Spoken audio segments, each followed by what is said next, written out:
और आइए सीधे रुख कर लेते हैं इस वक्त की बड़ी खबर का। तालिबान पर सीडीएस बिपिन रावत का बड़ा बयान सामने आया है।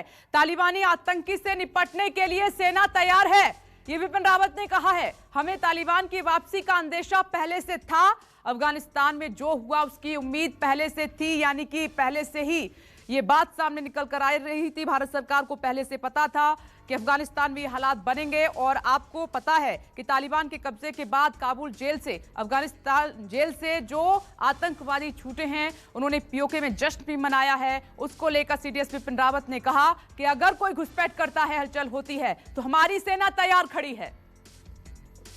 Of Quad, we have said it is for freedom of navigation, for something that had been anticipated. Only the timelines have changed. So, as from the Indian perspective, we were anticipating a Taliban takeover of Afghanistan. We were concerned about how the terrorist activity from Afghanistan could overflow into India. And so, to that extent, our contingency planning had been ongoing, and we are prepared for that. Yes, the timelines have certainly surprised us because we were anticipating this thing happening maybe a couple of months down the line. But it is pretty much the same. It is the same Taliban that was there 20 years ago. The news reports and reports from the expats who have come from there are all telling us the kind of activities that Taliban is into. All that has happened is that the partners have now changed. It is the same Taliban with different partners. तो पवन Mishra, CDS Bipin Rawat ने साफ कर दिया है कि जो अफगानिस्तान से आतंकी छूटे हैं, अगर उन्होंने कोई भी ऐसा कदम उठाया जो भारत को नुकसान पहुंचाएगा, उसका मुंह तोड़ जवाब दिया जाएगा।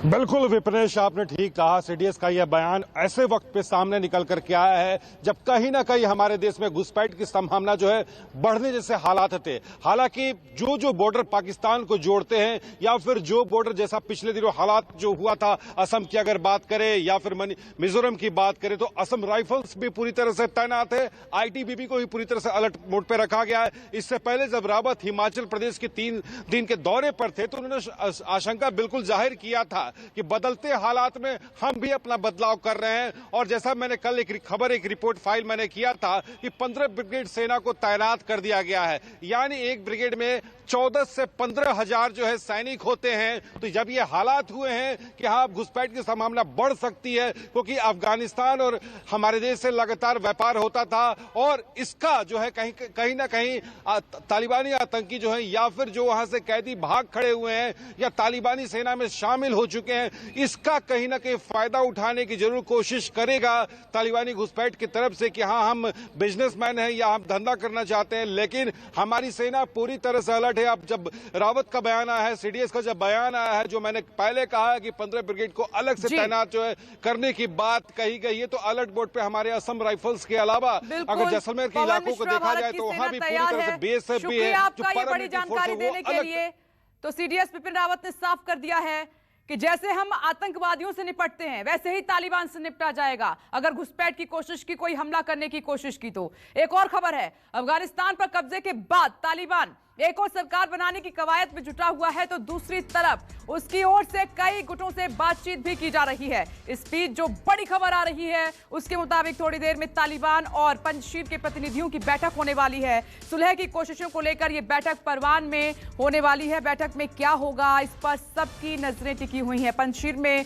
आप देख रहे हैं कि बगावत के सुर हैं और तालिबानी लड़ाके भी वहां मारे गए। ये तस्वीरें लगातार हम आपको दिखा भी दे रहे हैं। पंजशीर में अब सुलह की कोशिशें तेज की जा रही हैं और जिस तरीके से वहां पर बगावत कर दी गई तालिबानियों के खिलाफ, लड़ाकों के खिलाफ, कि उनकी यहां पर बर्बरता बर्दाश्त नहीं की जाएगी। तो पंजशीर प्रतिनिधियों की ये बैठक है, सुलह को लेकर ये बैठक की जा रही है। अब देखते हैं कि इस बैठक में क्या कुछ सामने रास्ता निकलता है। तो परवान में दोनों तरफ से, तालिबान की तरफ से और जो पंजशीर के प्रतिनिधि हैं, उनके बीच में ये बैठक होने जा रही है।